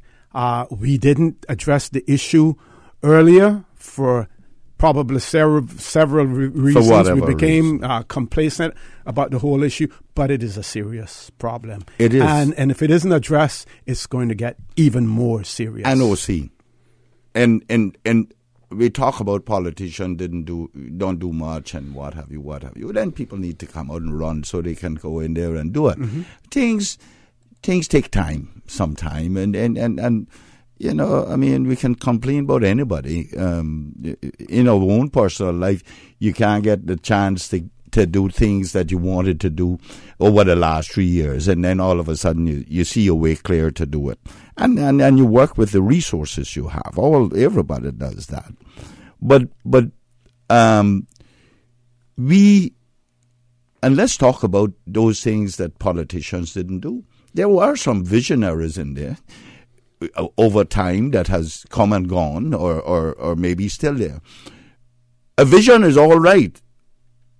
Everybody has a vision. Putting it in action tells you whether or not a vision is correct, okay? Mm-hmm. Working on it and getting it done. And one of the things that we did before me, it was 7 to 9, 8 and 9, or something. We started taking the tax from every tourists that come here into a fund, the conservation fund. And we also put on it a motion moved in the Legislative Assembly that it could not be spent for anything other than preserving the environment in this country. And any monies moved out of it had to be approved by the legislature. Now, by the legislature, I mean a simple majority. Any of those funds, sovereign funds, I believe we should start a sovereign fund. I've been shouting from the hilltop for a long time about that. And you take a percentage of our budget each year. If our budget, whatever it is, we take 2%, and that is earmarked directly into that sovereign fund. Over the years, since this fund has been made, and I believe that the sovereign fund should take 100% of the legislature, 1 or 2/3 of the legislature to have it approved. Not all the time the government got to be in 2/3 majority, you see? And this fund that we currently have is, I think we're putting like $8 million a year in it.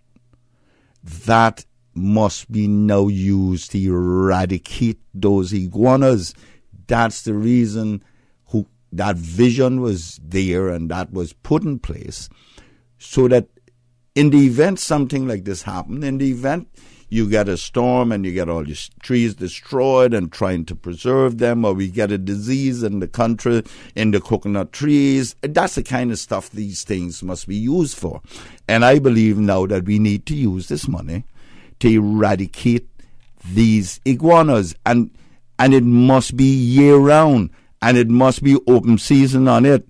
anyone who can catch an iguana, carry him there and get you $5. Yeah, it has to be a sustained effort. We have 2 callers. We're going to make these 2 calls the final calls for the show today. First caller, good morning. Welcome to For the Record. Good morning, gentlemen. Good morning, Doc. How are you? Very good. Steve McNeil here. Good morning, Mr. McLean. Good morning. I know I don't have much time because to peruse the 2 matters that I wanted to peruse, but I think when you raise the question of delay, are you familiar with the CILR? Delays, eh? Huh? What's that? It's the Cayman Islands Law Reports. Okay. Yeah. Well, you made reference to you being licensed to MLAT treaty. You remember that? Mm-hmm. Yeah. Well, MLAT. Yeah. Well, myself and Norman Hale don't get much credit. Yeah. But from 1981 to 1984, I was the attorney for the United States government in Cayman when they were getting information by letters of request, letters rogatory, or letters of request, whichever one you want to call it. And it was clear then that the United States government wanted to shut Cayman down. And You remember all of the fiasco about Cayman Airways in Miami when Cayman Airways was trying to clear to move away from the gate, and he would come down and search Cayman Airways, search all the passengers. Right. Yeah. Well, if you look at the CILR, what I'm saying is all recorded in our Cayman Islands Law Reports. The cases that we did for the United States government to get the information that they needed, and the writing was on the wall then of what was to come, and it was the information that we were getting then was under the narcotics agreement. You remember that? Yes. And then it was the case that we did with the United States against Carver and others about over nearly $300-400 million that they had stolen from a missile contract in Saudi Arabia, and the money was here. That was one of the cases we did. About the last case we did that prompted the Cayman Islands to enter into a treaty with the United States government was called MLAT Treaty. At the time, we were the enemies of the state. We were the enemies of Cayman. All the big banks and all the big law firms were against us because they say that we were enemies of the Cayman Islands. Today, it's hailed as one of the top pieces of legislation that's responsible for Cayman's transparency. I agree with that. And my argument is, Doc, if we could do that with the great United States and it still works, why do we need a public register for England? That's what I call. The other thing I want to say is about the decolonization, colonization. One of the reasons why we're in this position is that we have some of the most cowardly, covetous people in the world. It's in Cayman. The great Armand Panton, who was leading this country into some sort of autonomous position. They ridiculed him. His own family was against him. They destroy him in the end. The same thing to Jim Borden. One of the last things he said before he was deceased in the legislature was, "I am going to take this country far away from United Kingdom as possible if I come back with a majority." That caused his death. That's one of the things that caused his demise. We are some of the most cowardly people. The last person that appeared before the United States Decolonization Committee was myself in 2010. And I was sent by Cabinet at the time to address the United Nations Decolonization Committee on the fact that we had just gotten a new constitution and that we didn't want any further advancement in our constitution process. We didn't want any further advancement in our constitution process because we were satisfied with the position that we were in. They have never sent anyone to the United Nations Decolonization Committee since 2010. That's 8 years ago. even though they have had meetings nearly every year, not a Caymanian representation has been there, and that is for reason. People in the colonies have advantage because of colonialism. People in the colonies get all kinds of economic, social, and financial privileges because of colonialism. We are the most we are the most vicious people to each other and the most cowardly people that we allow these people to colonize us and to destroy our culture, because that's what colonialism means. Colonialism means that one country, one people, one nation decolonizes the next nation by destroying their culture, destroying their autonomy, and having them in a subjugated position. That's what Hitler was trying to do. That's where we are now, and the position is that some people are enjoying that because they get privileges from that. Absolutely. And the problem is that we are never going to get any further with the sort of attitude that we have in this country. And I am sorry for the Caymanian people. Really, I'm really sorry for them because it's the poor people that suffers under colonialism, not the upper class and the rich people. They enjoy that colonial life because they're in a privileged position with the colonizer. And the problem is that when we have a small legislature like that we have, that people start calling parliament and all that kind of crap. Mm-hmm. That's the forerunner that we will never ever come out of this box that we in, this colonial box that we were in. And the position is that there is no modus vivendi.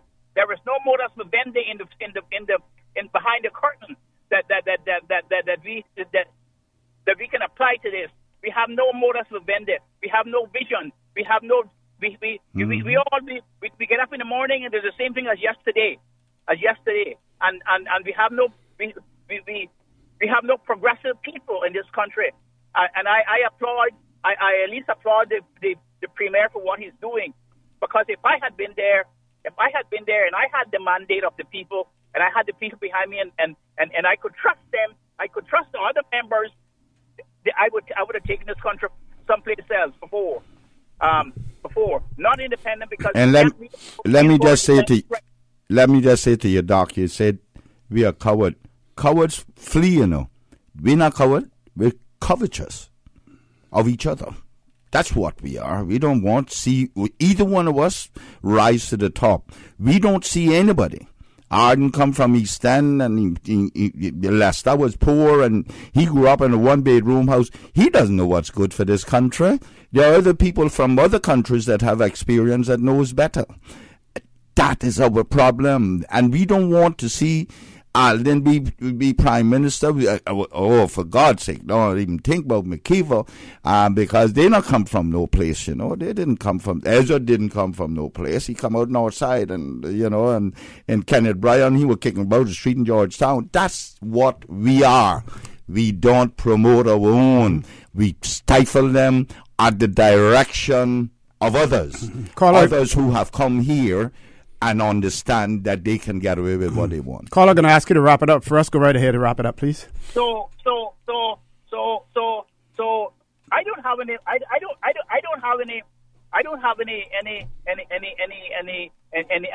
good vibes from Cayman. If we are going to go into the future, from the position we are today, we are going to be worse off, because when people like you and I and all of those people and OC and all of those people, the educated elite, the passes this country, and we have all of these uneducated, unemployable people, the colonial system will be completely complete, and then the history will say this is how the Caymanian people used to be.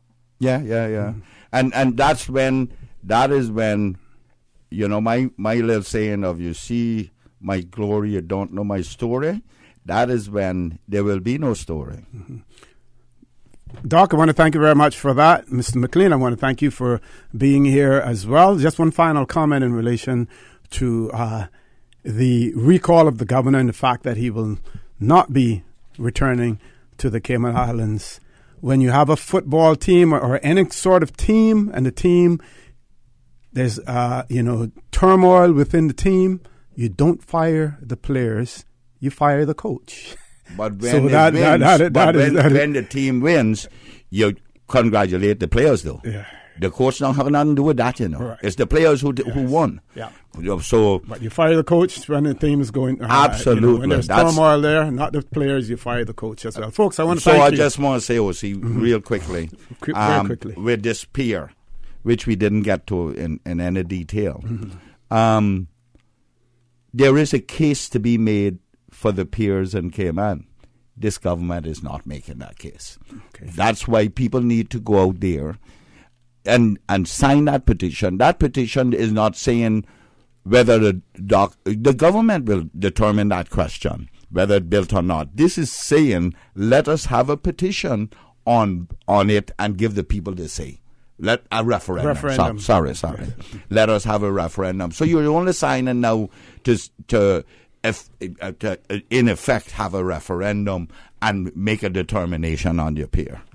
Folks, I want to thank you for allowing Radio Cayman and by extension For the Record into your homes, into your vehicles as you traverse the busy roads of the Cayman Islands, into your places of work, whether it be an office cubicle or if you're working in the outdoors.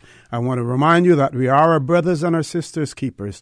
There is always someone out there who's less fortunate than we are, and I ask you to extend a helping hand to them. If you can't do that, then I suggest you donate to worthy charity, because we always want to consider those who need, not necessarily those who want or even those who crave. I say to you, have a great day. Continue to support your radio station, Radio Cayman. John Sterling, Dwayne Ebanks at 12:15 for Talk Today. And as usual, we ask the good Lord to bless these three beautiful, wonderful Cayman Islands.